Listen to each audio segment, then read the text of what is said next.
Hey, I'm Ray Latif. I'm here at BevNet HQ with Edward Balasanian from Vital Juice. Thanks so much for being with us, Edward. My pleasure. You came a long way. You were out in Seattle, as where you guys are based, and you came to the New York area and made the trip up to Boston. So thanks so much for doing that. My pleasure. So Vital Juice has been on the market for a little while now, and but you guys are growing and expanding pretty rapidly. Can you tell me a little bit about the genesis of Vital Juice? And I know your background is in tech. How did you go from tech to juice? Sure. Well, the genesis was really me getting into juicing. And at the time I started looking at juices, the only available option in Seattle was ordering online. And the first thing that struck me when I received my product, I ordered from New York actually, was how fresh juice tasted, because you're so used to pasteurized product. But also how inaccessible it was, not only because of the fact that you have to ship it and pay so much for the shipping, but also from a branding and messaging perspective, most of the companies were really appealing to a very small sect of the market, ultra-vegetarians or cleansers. And that gave us the idea that there's an opportunity to create a brand for everybody. Nutrition can be for everybody, and that's what we set out to do with Vital.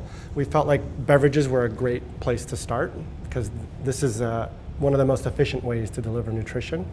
And we got a Norwalk, hired a chef and a nutritionist, and shot beet juice on my ceiling and carrot bits all over the house, and then that gave birth to Vital. Nice. You're never fully into the juice business unless you're covered in beet juice, right? That's right. It's a requirement. Yeah. Okay.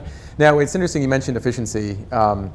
Efficiency is such a huge part of what you guys do in your business model, to the point where you don't want to have huge facilities. You don't want to have that big mega manufacturing operation. You believe in something called microjuicing, and microjuicing in terms of smaller facilities. Can you tell us a little bit about how your approach starts in Seattle and how you're going to kind of expand it elsewhere around the country? Well, so just to clarify what we mean by microjuicery, we really feel that with the fresh organic produce that we're using for our juices, that scaling to a massive size in a facility will inevitably lead to adding preservatives, buying purees, and removing yourself from the source product, which is part of our brand promise, is that we're only going to take plants and turn them into food product or beverage product that you can consume. No purees or extracts? No purees, no extracts. Our almond milk, for example, we sweeten with dates that we process, vanilla beans that we buy whole and process. And by processing, it's typically cutting, grinding, and pressing. We don't do any chemical processing at all. So the microjuicery is a requirement when you think about the food production that way. And when you think about a microjuicery, the first thing that comes to mind is, well, how do you get economies of scale? How do you make this thing scale across the nation? It's imperative that you pull out of the microjuicery all the things that you can centralize. For example, using ERP systems or technology to manage the distributed production, but from a centralized place. Just so for our viewers, ERP, what do you mean by that? Enterprise resource planning. So you can essentially, the system that we've built allows us to track produce all the way from the vendor through to the bottle. Almost on a per carrot basis, for example. Wow. And we can track the yield of a particular variety of carrots in a particular time of the year from a particular vendor at a particular juicery. And that's really important to us because we want to be able to have that kind of oversight on this distributed manufacturing model. Mm-hmm. And part of the thesis is that fresh produce lasts a little bit longer than prepped produce, and prepped produce lasts less than these juices do. So, and by last, I mean we want to get this juice to you days after it's made. And that's why we have the pressed on date on top, is because we want to own the fact that we're getting these juices as fast as possible to the store shelf. So to answer your question, our focus really is on sourcing locally when and if we can. We do source internationally. Coconuts come from Thailand, pineapples come from Mexico. Mm-hmm. But by and large, our produce comes from the regions that we're in. And we're not shy about having regionally sensitive or seasonally sensitive SKUs. Mm-hmm. We have a watermelon water right now that's a top seller for us. Watermelon's only in season part of the year. Right. And it's against our brand premise to freeze. So we won't slack out, freeze, and then use it for the rest of the year. Mm-hmm.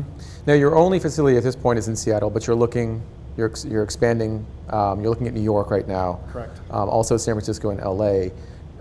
What's the process been like looking for space in New York and finding the kind of people who can run your business out there? Well, the hard part is finding a facility, and we're not looking for a giant facility, 5,000 to 10,000 square feet. Because we want to move quickly, we like to find a place that's already set up for food production. But once you find the space, we're able to get a staff trained very quickly. We've got a great product, so people who work for us tend to love making the product. And it's an easy product to believe in because we're so focused on nutrition. So the long pole in the tent is really getting the facility space identified. Once we do, we can move very quickly to start producing locally. How have retailers kind of taken to the brand and the products? Well, the message is very simple, and I think it's it's a very good one for both the retailers and the consumer. The local message works great. We're the national local company. We'll be local in every market that we go into. So from a retailer's perspective, you're getting the freshest product on the shelf. But we also have a very consistent and authentic approach to nutrition. Our green drink has 70 calories in it. It has 14 grams of carbs, 12 grams of sugar. It's a healthy product. I drink one every day.